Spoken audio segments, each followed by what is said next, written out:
Welcome to another Willy Weighs In. This is the Edmonton Oilers versus the New Jersey Devils in New Jersey. It is an afternoon game. I'm amped up and ready to go. We got a couple new additions in the lineup here. Darnell Nurse is back from COVID protocol. So is Yessi Pool Party, the Bison King Puljujarvi.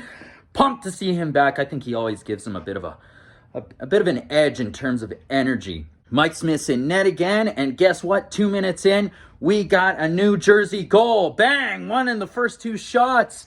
Woo-hoo! Could have called that as an Oilers fan. They get scored on so much within the first two shots of the game. This is becoming problematic, and it needs to stop. And good God, we just need a save. For the love of God. It's Jack Hughes. It's a power play goal. Unbelievable.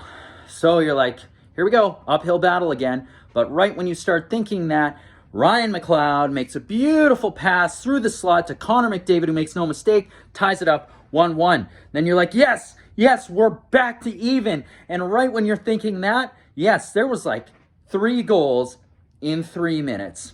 New Jersey comes back down, buries another one. It's an odd one behind the net, bounces off of Mike Smith. Back of the net, Nico Hischier. Boy, God.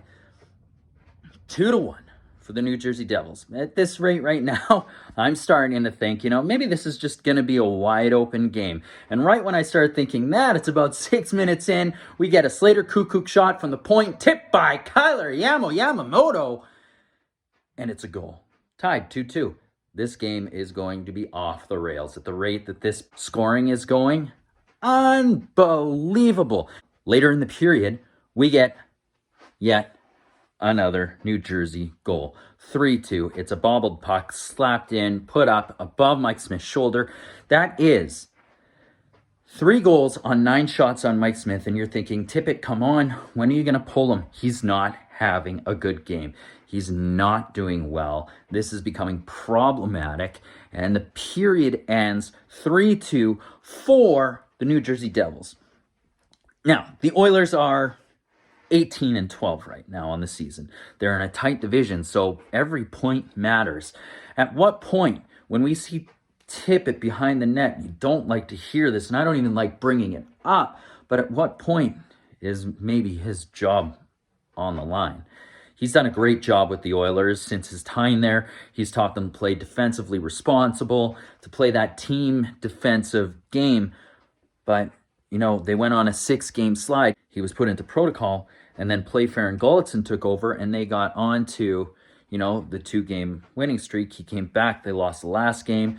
This game wasn't looking very good. At what point is that conversation maybe had? And would it help maybe having a new voice behind the bench? That's a tough one. That's a really tough one. Anyways, second period starts up. And, we're starting to get some great saves by Mike Smith. Some beautiful glove saves, a couple. There's one on another power play. New Jersey's had a couple this game. Edmonton has had none. Reffing, again, atrocious. No calls. There's been, a couple hooks that could have been called. A trip could have been called.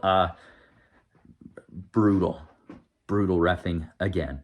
Later in this period, Duncan Keith gets that puck, makes a beautiful 75-foot pass up to an open Connor McDavid on the breakaway, and guess what? He dekes Blackwood out, and boom, scores. It's a tie game.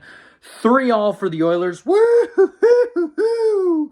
Oh my God, this game has been intense.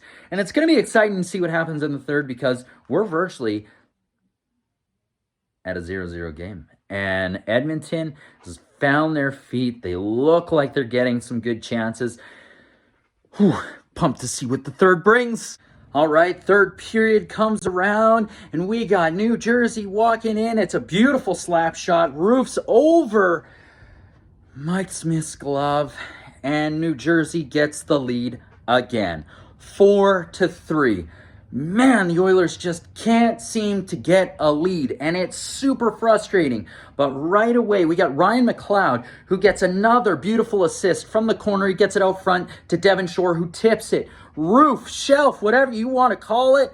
Bang! It is a 4-4 game. It has been crazy. Back and forth chances.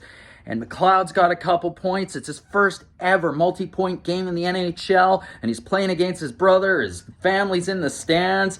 Gotta be an exciting night for that guy. And then we get another chance in the other end. Yamamoto comes out front, misses, draws a penalty, and the puck comes loose. It gets to Leon Draisaitl, who gets it back in front to Yamamoto. A delayed penalty, but Yamo buries it. 5-4 for the Oilers. Woo! But there's a challenge. The challenge is that New Jersey somehow touched the puck or had possession of the puck. So penalty should have been called. Should be no goal.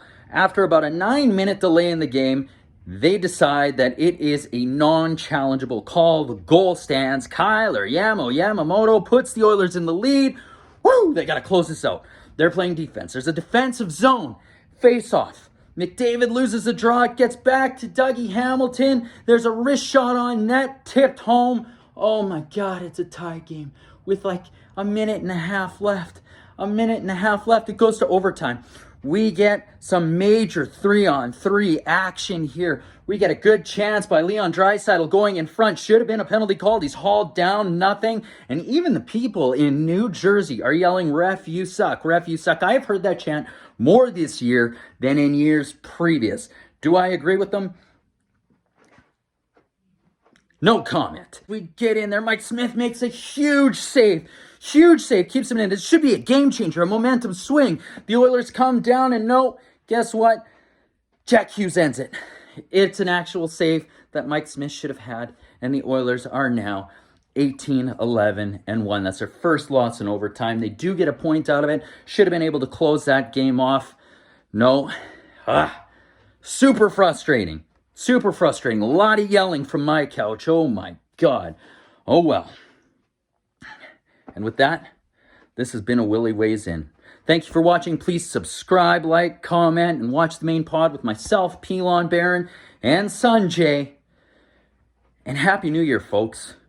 Here's to a new one. Let's hope that we get out of this pandemic at some point in 2022, because it's been gross and all these cancellations and game postponements, no World Juniors. It's frustrating. And it's ruining entertainment, which is hockey. Also, Nugent Hopkins looks like he's injured, which is kind of frustrating, sad. But let's see how this next game goes that they're in, and if it is a go. With that, I'm Willy. Take care.